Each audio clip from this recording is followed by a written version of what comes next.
What up, everyone? Nick the Great Reviews is back with another quick review. I just finished watching The Adam Project, which just released on Netflix today.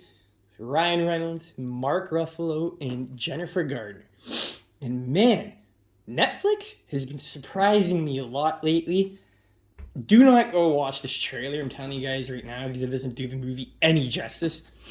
Just go into this movie, throw it on if you're looking for a good, fun time. I think you guys will really, really like this.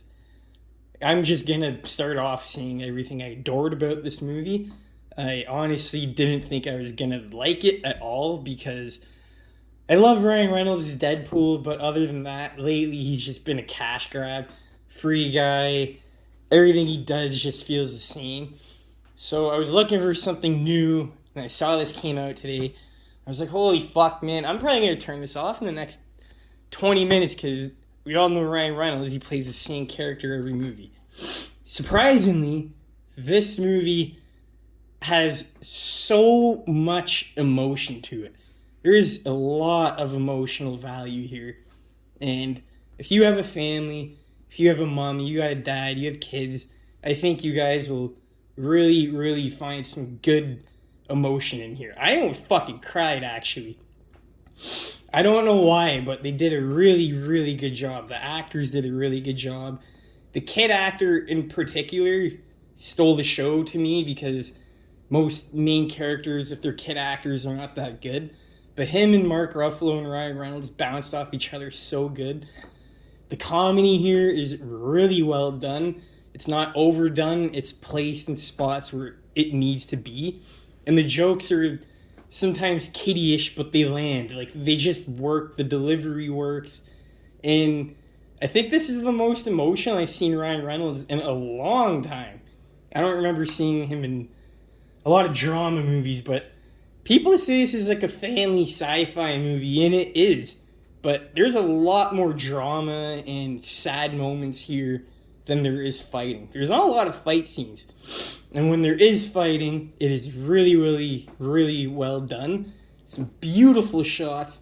There is some cheap editing here and there. But for the most part, yeah, it does look like a Netflix movie, but it looks really good. The special effects are awesome. I was going to say one more thing.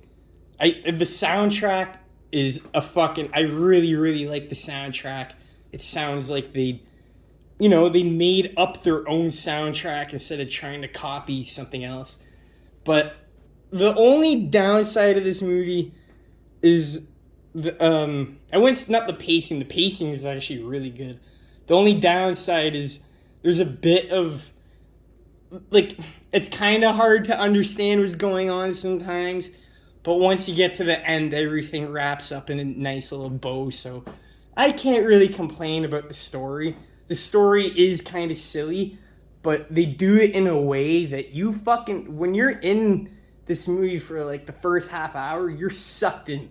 And they don't need like a TV show to flesh out these characters because these actors do such a good job in like the first 20 minutes, half hour, that they end up just growing on you because they're acting so good.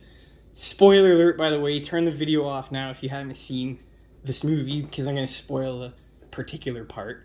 Ryan Reynolds' girlfriend, he goes to find her, and they kind of make it seem like that's going to be the main plot of the movie, but it's not. Maybe for like the first... It's kind of like two plots in this movie.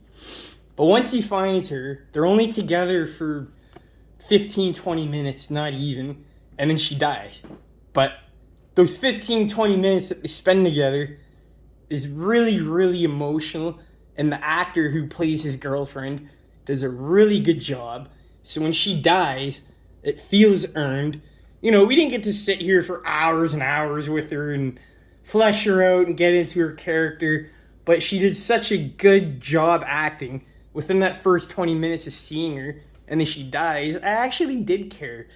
And I can't say about a lot of movies like that with a lot of characters. Usually when they kill off a character and they're only in the movie for a bit, like, you don't get that attachment. But I kind of did, just because the actors did such a good job. Yeah, special effects are awesome. The one thing I was worried about going to the third act, I was like, oh, it's going to be this big, grandiose, big scale third act, and it's going to be fighter jets everywhere, buildings exploding, and it wasn't like that. It was actually very, very, very grounded. You know, Ryan Reynolds going up against a couple of army guys. I hate when, like, you guys have seen Shang-Chi. I hate those kind of endings when it's just big and bonkers and there's so much stuff going on. Some movies like Black Panther and Endgame, they do get it properly. But a lot of movies just go for the spectacle.